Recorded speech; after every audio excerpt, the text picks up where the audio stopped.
What do billion-dollar business failures, cybersecurity breaches, and natural disasters have in common?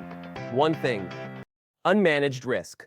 In a world full of uncertainty, risk isn't something you can eliminate, but you can manage it. Risk management: protect, prepare, perform. In this video, we'll break down what risk management really is, why it is important in your trading journey, and how to implement it effectively. Welcome to my channel. Click the like, share, and subscribe button.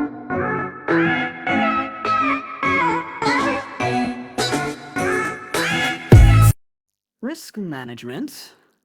This can be said to be the practice of identifying, analyzing, and mitigating the potential losses associated with a currency pair. For instance, we have a $1,000 account, 20 pips LSO. Now, how much are we willing to risk? For instance, let's risk 5% of our account, which is $50. Don't forget that technical analysis also helps to make a trader profitable, but risk management determines longevity in the game. 5% of $1,000 equals $50. Now, what lot size are we going to use? Still multiply by a number that will give you $50, which is 0.25 lot.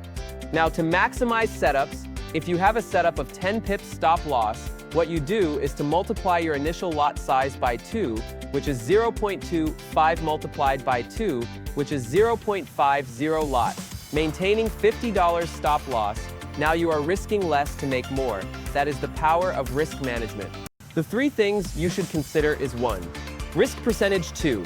Stop loss positioning. 3. Lot sizing. I'll drop lot sizes for each account size in my trading community. The link would be in the description below. See y'all in the next video.